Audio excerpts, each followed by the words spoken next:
नमो वासुदेवाय नमः। गरुड़ पुराण चौथा अध्याय।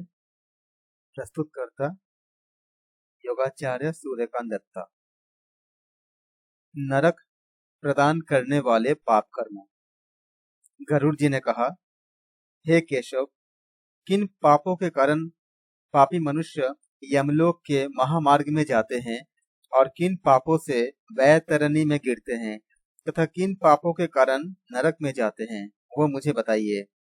श्री भगवान बोले, सदा पाप कर्मों में लगे हुए शुभ कर्म से विमुख प्राणी एक नरक से दूसरे नरक को, एक दुख के बाद दूसरे दूसरे दुख को तथा एक भय के बाद दूसरे भय को प्राप्त होते हैं। धार्मिक जन धर्मराजपुर में 3 दिशाओं में स्थित द्वारों से जाते हैं और पापी पुरुष दक्षिण के दक्षिण के मार्ग से जाते हैं। भगवान विष्णु कहते हैं गरुड़ राज को कि गरुड़ को, हे गरुड़ जी, धार्मिक जन धर्मराजपुर में 3 दिशाओं में स्थित जो द्वार है, पूर्व, पश्चिम और उत्तर, इन द्वारों से जाते हैं और जो पापी पुरुष होते हैं वो दक्षिण द्वार के मार्ग से जाते हैं। इसी महादुखदायी दक्षिण मार्ग में वैतरणी नदी है। उसमें जो पापी पुरुष जाते हैं उन्हें मैं तुम्हें बताता हूँ।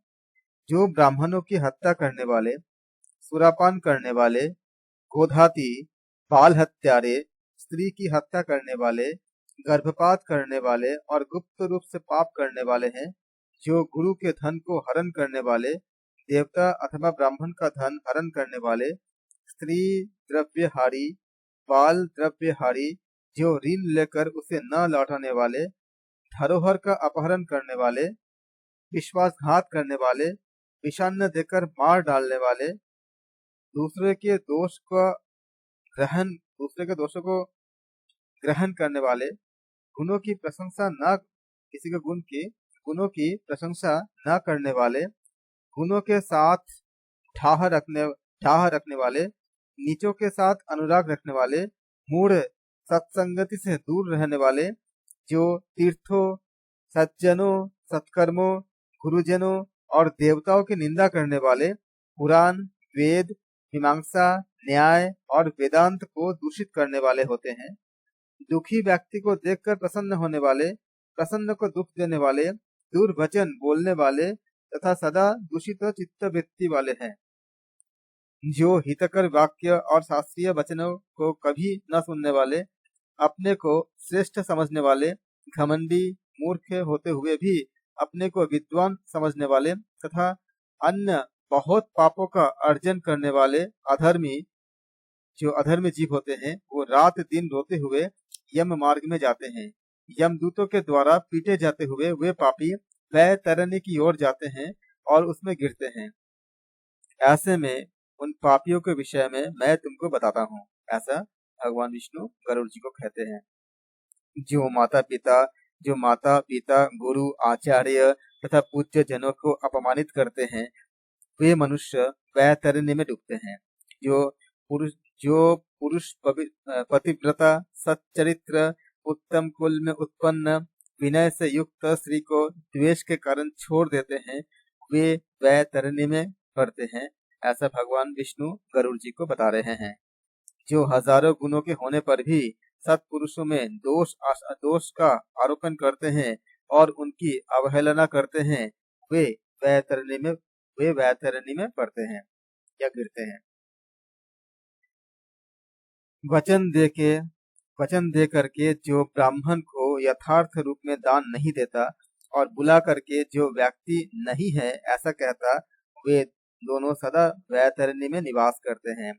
स्वयं दी हुई वस्तु का जो अपहरण कर लेता है, दान देकर पश्चाताप करता है, जो दूसरे की आजीविका का हरण करता है और दान देने से रोकता है, यज्ञ का विध्वंस करता है, कथा भंग करता है, क्षेत्र की सीमा का हरण कर लेता है और जो गोचर भूमि को जोतता है, वह वैतरणी में पड़ता है। ब्राह्मण होकर रस विक्रय करने वाला, वृषली का पति अर्थात शूद्र स्त्री का ब्राह्मण पति, वेद प्रतिपादित यज्ञ के अतिरिक्त अपने लिए पशुओं की हत्या करने वाला, ब्रह्म कर्म से च्युत, मांस भोजी, मद्य पीने वाला, उच्छृंखल स्वभाव वाला, शास्त्र के अध्ययन से रहित शास्त्रों के अध्ययन से रहित ब्राह्मण, वेद पढ़ने वाला शूद्र, कपिला का दूध पीने वाला जो शूद्र होते हैं, यज्ञ पवित्र धारण करने वाला शूद्र, ब्राह्मणी का पति बनने वाला शूद्र, राजमहिषी के साथ व्यभिचार करने वाला, पराई स्त्री का अपहरण करने वाला, कन्या के साथ कामाचार की इच्छा रखने वाला तथा जो सतीत्व को नष्ट करने वाले होते हैं, ये सभी इसी प्रकार और भी बहुत निषिद्ध चरण करने में उत्सुक तथा शास्त्र विहित कर्मों को त्यागने वाले में मूढ़जन, जो त्यागने वाले होते हैं वे मूढ़जन वैतरणी में गिरते हैं। ये भगवान विष्णु गरुड़ जी को कह रहे हैं चतुर्थ अध्याय में गरुड़ पुराण की ब्राह्मणी का पति बनने वाला शूद्र, राजमहिषी के साथ व्यभिचार करने वाला, पराई स्त्री का अपहरण करने वाला, कन्या के साथ कामाचार की इच्छा रखने वाला तथा जो सतीत्व को नष्ट करने वाले होते हैं, ये सभी इसी प्रकार और भी बहुत निषिद्धाचरण करने में उत्सुक तथा शास्त्र विहित कर्मों को त्यागने वाला, वे मूढ़जन वैतरणी में गिरते हैं। सभी मार्गों को पार करके पापी यम के भवन में पहुंचते हैं और पुनः यम की आज्ञा से आज्ञा पा करके दूत लोग वैतरणी में फेंक देते हैं। हे खगराज, ये वैतरणी नदी कष्ट प्रदान करने वाली सभी प्रमुख नरकों में भी सर्वाधिक कष्टप्रद होते हैं, इसलिए यमदूत पापियों को उस वैतरणी में फेंकते हैं। जिसने अपने जीवन काल में कृष्णा अर्थात काली गौ का दान नहीं किया अथवा मृत्यु के पश्चात जिसके उद्देश्य से बांधवों द्वारा कृष्णा गौ नहीं दी गई तथा जिसने अपने अर्धदैहिक क्रिया नहीं कर ली या जिसके उद्देश्य अर्धदैहिक क्रिया नहीं की गई हो, वे वैतरणी में महान दुख भोग करके वैतरणी तटस्थित शाल्मली वृक्ष के पास जाते हैं या तटस्थित शाल्मली वृक्ष में जाते हैं। जो झूठी गवाही देने वाले, धर्म पालन का ढोंग करने वाले, छल से धन का अर्जन करने वाले, चोरी द्वारा आजीविका चलाने वाले, अत्यधिक वृक्ष को काटने वाले और वन और वाटिका को नष्ट करने वाले, व्रत और तीर्थों का परित्याग करने वाले, विधवा के शील नष्ट करने वाले होते हैं। ऐसा भगवान विष्णु गरुड़ जी को बोल रहे हैं हमारे चौथे अध्याय में गरुड़ पुराण के। जो स्त्री अपने पति को दोष लगाकर पर पुरुष में आसक्त होने वाली है, ये सभी और इस प्रकार के अन्य पापी भी शाल्मली वृक्षों द्वारा बहुत ताड़ना प्राप्त करते हैं। पीटने से नीचे गिरे हुए उन पापियों को यमदूत नरकों में फेंकते हैं। उन नरकों में जो पापी गिरते हैं उनके विषय में मैं तुमको बतलाता हूँ। भगवान विष्णु गरुड़ जी से बता रहे हैं कि इसके बारे में मैं उनको बताता हूँ। भगवान विष्णु बोल रहे हैं गरुड़ जी को, वेद की निंदा करने वाले, नास्तिक, मर्यादा का उल्लंघन करने वाले, कंजूस, विषयों में डूबे रहने वाले, दंभी तथा कृतघ्न मनुष्य निश्चय ही नरकों में गिरते हैं। जो कुआं, तालाब, बावली, देवालय तथा सार्वजनिक स्थान, धर्मशाला आदि को नष्ट करते हैं, वे निश्चय ही नरक में जाते हैं। स्त्रियों, छोटे बच्चों, नौकरों तथा श्रेष्ठ जनों को छोड़कर एवं पितरों और देवताओं की पूजा का परित्याग करके जो भोजन करते हैं, वे नरकगामी होते हैं। जो मार्ग को कीलों से, फूलों से, लकड़ियों से तथा पत्थरों एवं कांटों से, इन सब चीज से जो रोकते हैं, वे निश्चय ही नरकगामी होते हैं। जो मंद पुरुष भगवान शिव, भगवती शक्ति, नारायण, सूर्य, गणेश, सद्गुरु और विद्वान इनकी पूजा नहीं करते, वे नरक में जाते हैं। दासी को अपनी सैया पर आरोपित करने से ब्राह्मण को अधोगति प्राप्त होता है और शूद्र में संतान उत्पन्न करने से वह ब्राह्मणत्व से ही च्युत हो जाता है। वह ब्राह्मणधम कभी भी नमस्कार के योग्य नहीं होता। ऐसा गरुड़ पुराण के चौथा अध्याय में भगवान विष्णु गरुड़ जी से कह रहे हैं। जो मूर्ख ऐसे ब्राह्मण की पूजा करते हैं वे नरकगामी होते हैं। दूसरों के कलह से प्रसन्न होने वाले जो मनुष्य ब्राह्मणों की कलह तथा गौड़ों की लड़ाई को नहीं रोक पाते हैं अथवा उनके समर्थन करते हैं, बढ़ावा देते हैं, वे अवश्य ही नरक में जाते हैं। जिसका कोई दूसरा शरण नहीं है, ऐसा पति परायणा स्त्री के ऋतुकाल की द्वेषवश उपेक्षा करने वाले निश्चित ही नरकगामी होते हैं। जो कामांध पुरुष रजस्वला स्त्री के गमन करते हैं अथवा पर्व के दिनों में, जैसे कि अमावस्या है, पूर्णिमा है आदि में, जल में, दिन में तथा श्राद्ध के दिन कामुक होकर स्त्री संग करते हैं, वे नरकगामी होते हैं। जो अपने शरीर के मल को आग, जल, उपवन, मार्ग अथवा गौशाला में फेंकते हैं, वे निश्चय ही नरक में जाते हैं। ऐसा भगवान विष्णु बताते हैं गरुड़ जी को। जो हथियार बनाने वाले, बाण और धनुष का निर्माण करने वाले तथा का विक्रय करने वाले होते हैं, वे नरकगामी होते हैं। चमड़ा बेचने वाले, वैश्य, केश, योनि का विक्रय करने वाले, स्त्रियां तथा विष का विक्रय करने वाले, ये सभी नरकगामी होते हैं। जो अनाथ के ऊपर कृपा नहीं करते, सत्पुरुषों से द्वेष करते हैं और निरपराध को दंड देते हैं, वे नरकगामी होते हैं। आशा लगाकर घर पर आए हुए ब्राह्मण को और याचकों को पाक संपन्न भोजन के बने, मतलब पाक संपन्न मतलब क्या, भोजन के जो भोजन बना होता है, पाक संपन्न मतलब घर पे खाना बना हुआ रहने पर भी, पाक संपन्न भोजन के बने रहने पर भी जो भोजन नहीं कराते, वे निश्चय ही नरक को प्राप्त होते हैं। जो सभी प्राणियों में विश्वास नहीं करते और जो उन पर दया नहीं करते तथा जो सभी प्राणियों के प्रति कुटिलता का बिहेवियर या व्यवहार करते हैं, वे निश्चय ही नरकगामी होते हैं। जो अजितेंद्रिय पुरुष नियम को स्वीकार करने के बाद में उन्हें त्याग देते हैं, वे नरकगामी होते हैं। ये भगवान विष्णु गरुड़ जी का बता रहे हैं। ये ग्रंथ बहुत पूर्व की है, बहुत पहले की है। इसमें जितने बातें बताई गई है, ये केवल अनुवाद है जो गरुड़ पुराण में बताई गई है। आज के हिसाब से स्थान, काल, पात्र के हिसाब से चीजें बदलती है। उसके अकॉर्डिंग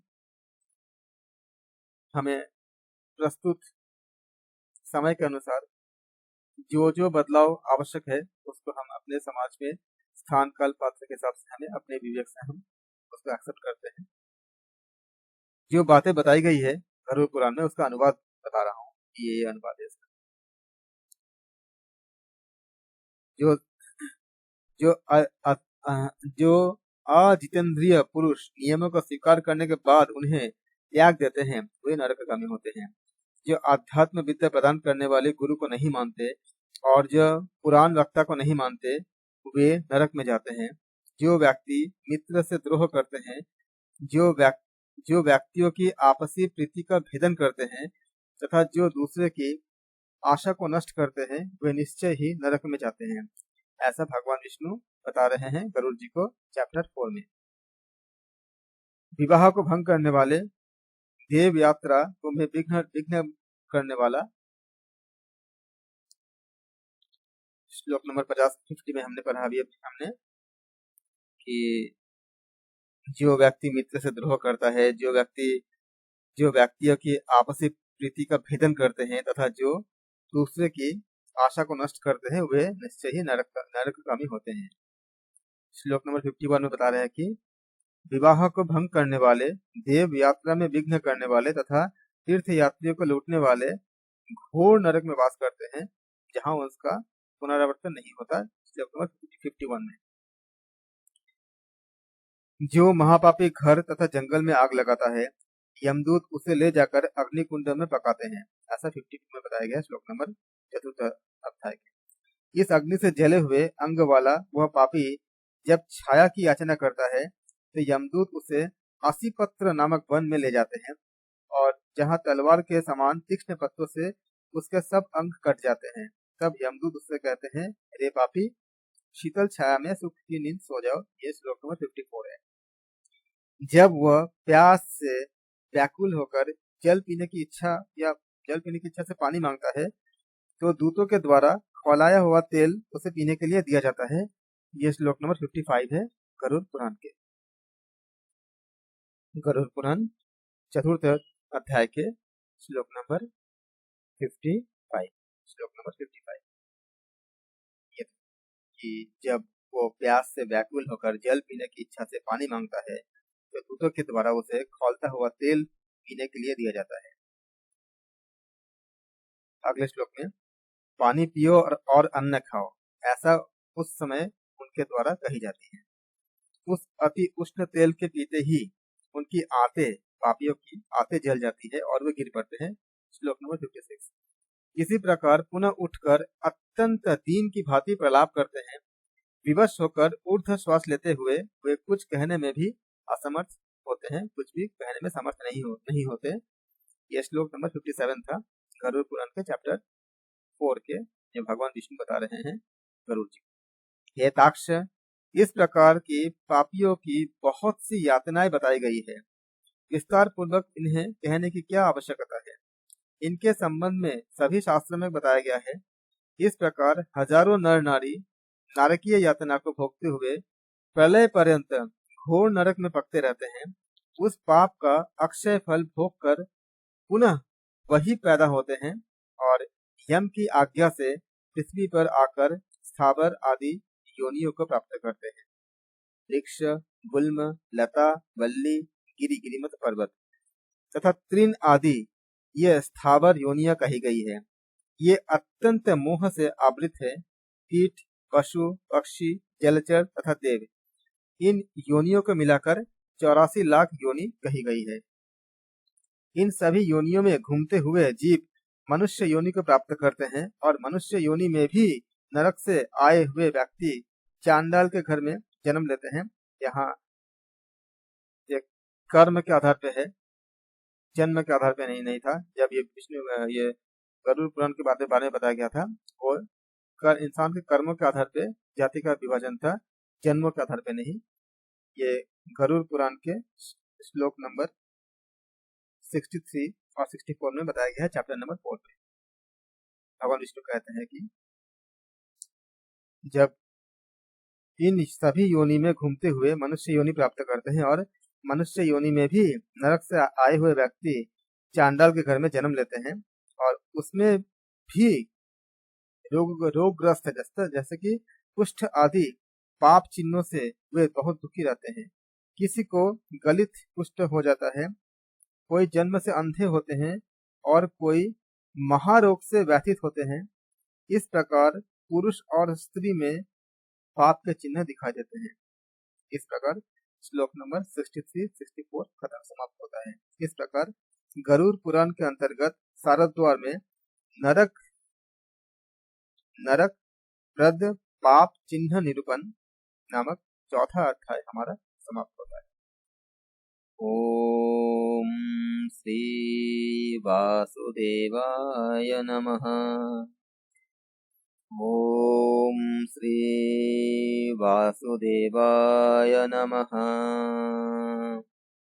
ओम श्री वासुदेवाय नमः। समाज के कल्याण के लिए प्रार्थना करते हुए आप सबके मंगल कामना